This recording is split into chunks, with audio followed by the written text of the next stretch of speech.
Hi, welcome back to Down to Earth Mystic. Congratulations, you've made it to the final video in Tarot 101. And if this is your first Tarot 101 video, I recommend going through the whole series so that you may have a better understanding of all the tarot cards in basic perspective, from a basic perspective, I guess more so from my perspective, because everyone has their own intuition or intuitive hits on it. But go back through to give yourself somewhat of a basis to start from, and then please acknowledge your intuition about any of the cards that come up. But my goal was to give you that basic understanding, so that as I do readings for you, you can actually put your own spin on it and your own understanding on it, and even potentially become a reader yourself. But it's good to just have that basic knowledge. But anyway, without further ado, I will turn the camera towards the court cards and go through each individual that way. And again, congratulations, you've made it to the end of the lessons. Just a moment, I'll switch the view. All right, as promised. So we're diving back into the court cards, starting with the pages, and then we'll progress to knights, queens, and kings. I'll go through each of the stages with each of the suits. Just as kind of an overview in general, as the court cards are evolved through, or as starting with page and then ending with king, each suit has their own goal that they're hoping to reach, their own thing that they're hoping to master. So again, kind of a review from the last video that touched on court cards. The wands suit will be striving for mastering their own passions, their career, creativity. The swords will be striving to master logic, seeking clarity, the things that evolve around, revolve is the word I'm looking for, that will revolve around thought and communication. Cups in general will be striving to master emotions, psychic ability, and either understanding or just kind of controlling what is going on underneath the surface subconsciously. And pentacles will be striving for attaining physical things, experiencing the senses, and being practical. Some of those don't necessarily seem like they blend together, but they're all kind of earthly things. So again, that's kind of the overview of all of the suits. And just to touch on the elements, wands will be fire, swords air, cups water, and pentacles earth. Okay, so diving into pages. So pages are generally innocent. There's if it's not necessarily talking about a person, it could be talking about potential, but it also may be a person with potential. It could be a nudge to go into a new direction, since pages are kind of like the beginning stage of going down a path.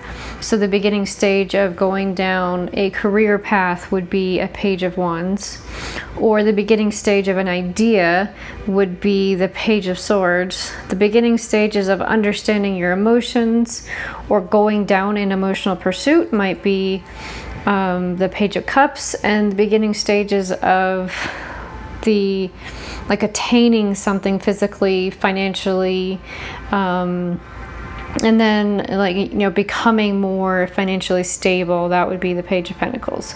So or the beginning parts of that journey. So as a person, the page of wands may be a dreamer, may be optimistic, generally has hope, expresses charisma, and has ambition. This can represent an apprentice at the beginning of their career. And a page of wands is generally quick to act. Page of Swords will lack direction and experience, but has lots of ideas about what they want to do. It's just they're only in the beginning stages of things. They may try to be witty, but maybe don't always land what they're aiming for with what they're saying. And they love to talk.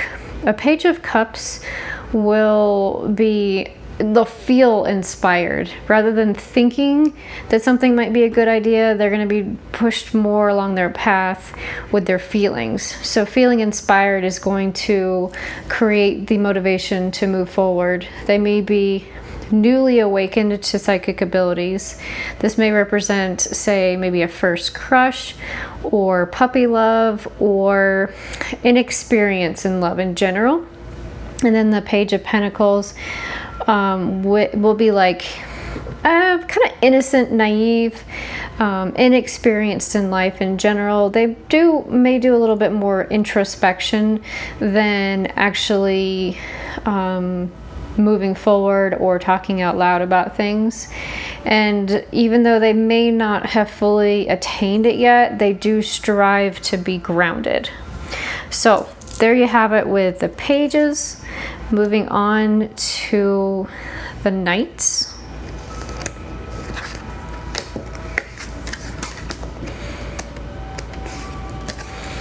All right, so sorry, just to recap with the pages. Pages are generally young, like child or teenager. And then Knights are actually going to be more like the young adult part of life. And so they're getting, their handle on things, but they may not be quite there yet. Now, keep in mind the age that I mentioned may not actually match the person that the card is going to indicate within a reading.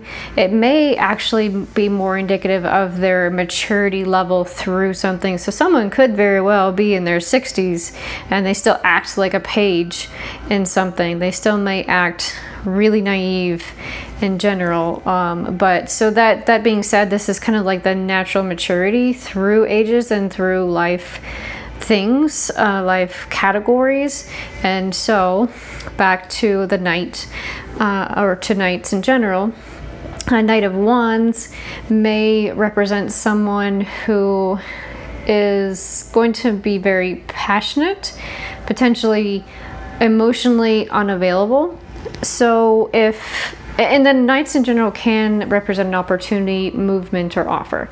So if a Knight of Wands comes to you with an offer for love or some type of passionate offer, which it might be vice versa, you might be offering as well, but more so, this is going to be external offering to you. Heed with caution. Just know that this person may have their heart in the right place, but they may also be a little bit too ambitious to attain something they're not really ready for. Again, that would make them emotionally unavailable. So use caution before accepting their offer. They may be a player, they may be a flirt. So yeah, they may have absolutely no intention of following through with their offer, but in the end, it may be more so that they just really aren't there yet. And rather than anything manipulative or malignant about their offer. So, some may say that the Knight of Swords is actually the fastest moving, and you can kind of see that in the visual here, where it looks like the horse is going faster. He's got his hair like, in the wind. The background is kind of a blur, and so I'm inclined to really believe that the Knight of Swords are the fastest moving. But then again, I've read that, and this is something I don't use very often, but I've read that the Knight of Wands can be representative of days as far as timing, and the Knight of Swords can represent weeks. The Knight of Cups can represent months, and the Knight of Pentacles can represent years. So if you look at it from that perspective, the Wands are fastest, the Pentacles are slowest. But if you look in the visuals, it's up to you. You can use your intuition to either switch those around and from your perspective and in your readings. But again, because there's so much ambiguity around that, I don't necessarily use that aspect of the Knights. It's just something that's available out there. That's why I'm sharing it. So back to the Knight of Swords. So based on where I've started with things, the Knight of Swords is actually the second fastest moving, or represents the second fastest movement. Yet I do feel they're always on the go. They may be a bit hasty. They've got some quick wit, because they are thinking around logic, you know, and just like really, you know, logical things, and they make their decisions from a place of thought rather than from their heart. They may, because they're a knight, they may actually come across as believing themselves to be smarter than they really are. And that's just because they're a knight and they're not a king yet. But it doesn't mean that, again, same with the potential player with the Knight of Wands. The Knight of Swords may actually have no malignant intentions whatsoever. They may be completely benevolent in their offer and their ways of thinking. They're just not quite experienced enough to really present it wholeheartedly the way that they feel that they are. And then moving on to the Knight of Cups, the knight may be a person who presents a romantic offer or a romantic gesture, or it may simply be the act of a romantic offer or a gesture. And this may be someone who is a bit more emotional in their decision making. They may be a hopeless romantic, and they may want absolutely nothing more than love, which I guess is a little redundant, but you get what I'm saying. And then the Knight of Cups may also actually be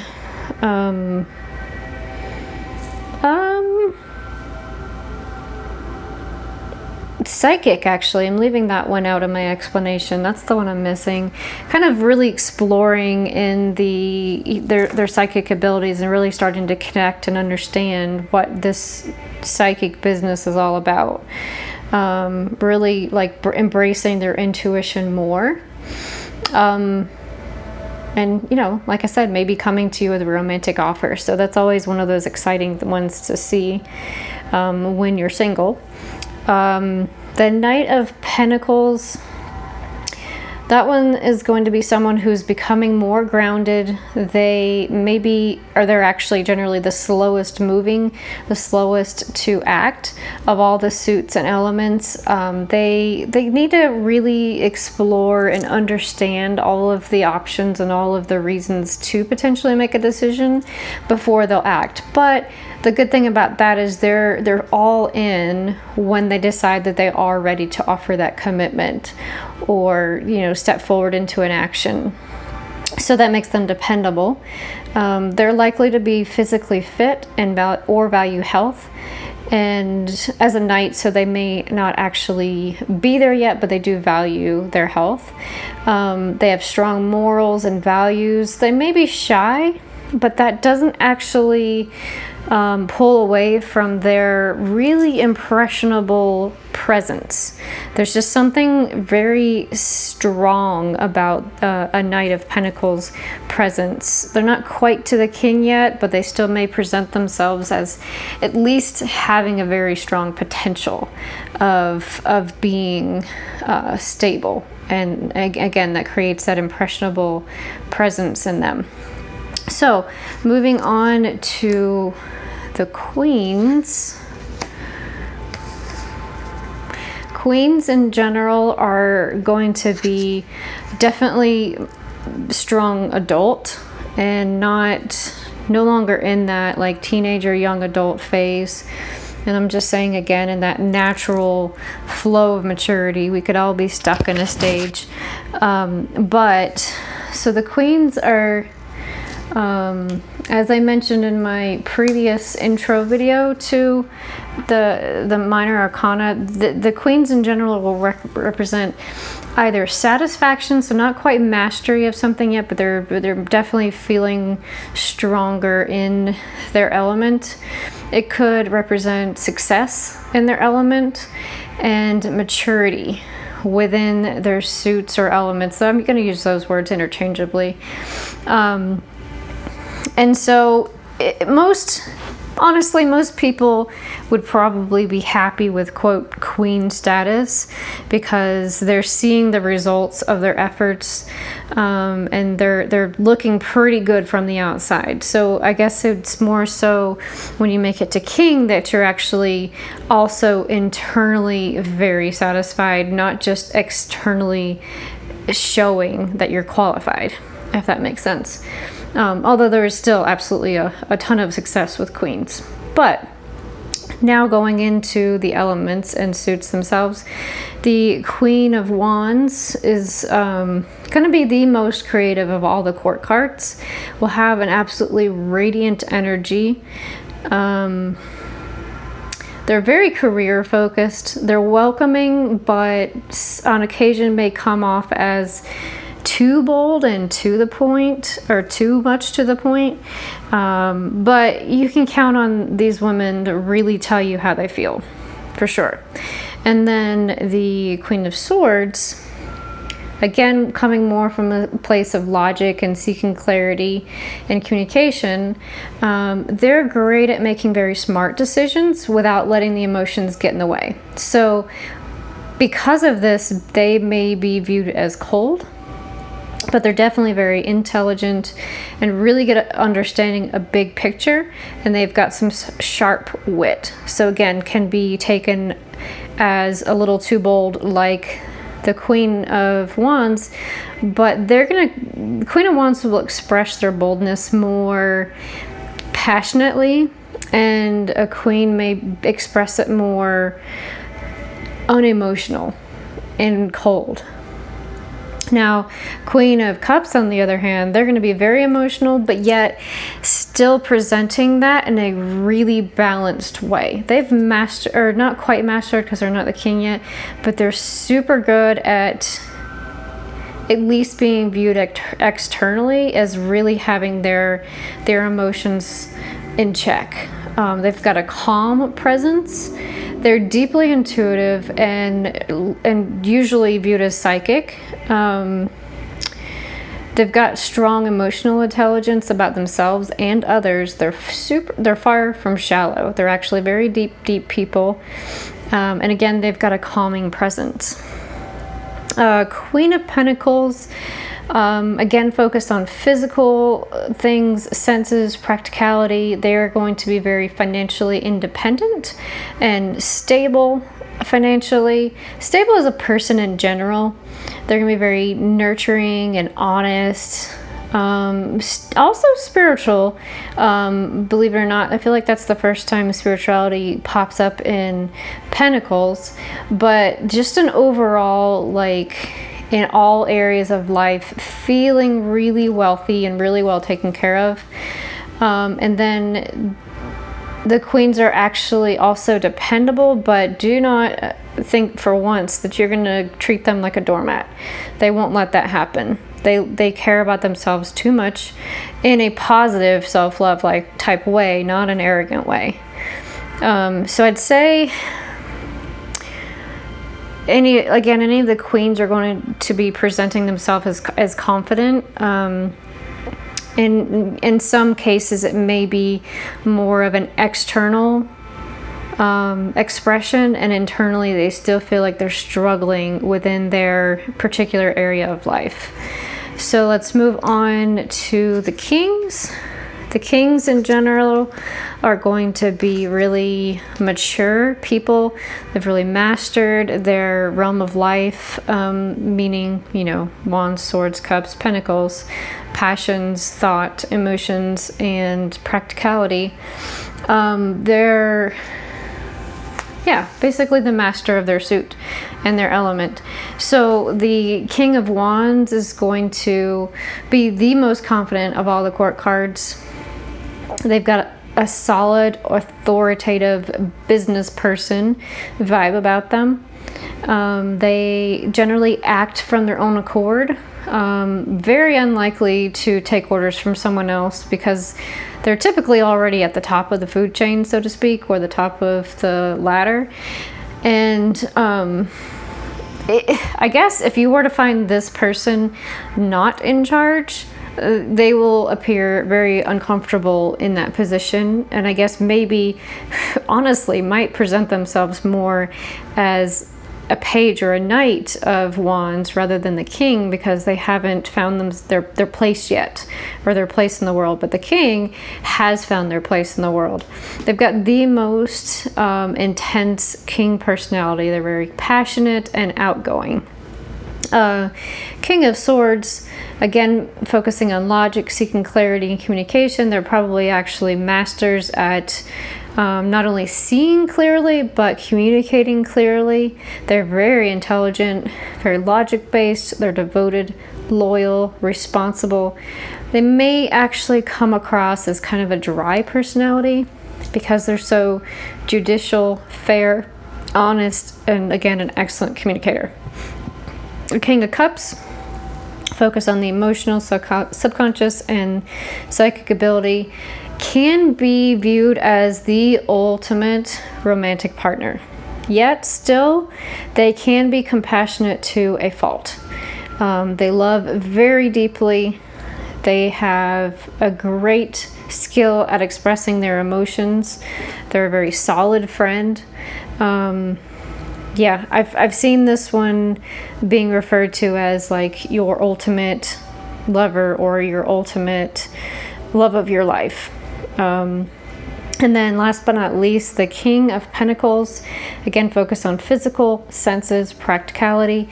This person is likely wealthy, not always financially wealthy, but probably they might be in a place where rather than feeling the need for financial wealth, they're so happy in all aspects of their life to the point where they could live on barely anything and just find themselves so happy. But again, normally that type of perspective ends up finding yourself in a situation where you are wealthy financially as well. It's just that particular aspect of life feels less important at that point when you master that, the Pentacles and Earth suit. Pentacles suit and Earth element. They're likely to have very strong values, and they're generally quiet actually, but again, they have, Pentacles suit tends to have this air about them where it's like you don't mess with them. They just have this very commanding presence, whether they don't even have to express it to have that presence. The King of Pentacles is generally family oriented and has a down-to-earth personality. So we've made it to the very end. Thank you so much for watching. This is the final video, as I mentioned in the Tarot 101. Well, unless I decide to kind of dive in and just add some bonuses, I might do something like that. But thank you so much for watching again. If you have any questions, please comment below. Happy to answer any of those questions for you. I tend to have somewhat of a different perspective than some readers. So if something does not resonate with you, that's completely fine. Please follow your own intuition. That is going to be entirely more relevant than anything that I mention, because these cards are a tool. They're a divinity tool to help you tap into who you are, to help grow your intuition and grow you as a person. So it's really just a way for you to look deeper inside of yourself. So if I say something that doesn't quite resonate with you, which I think it generally will, but if something doesn't feel quite right, please listen to yourself over that. Listen to what your gut is telling you. So thank you again so much for watching, and I hope you have a lovely day. Look forward to seeing you in future videos. Please subscribe if you would like to see the future videos coming up.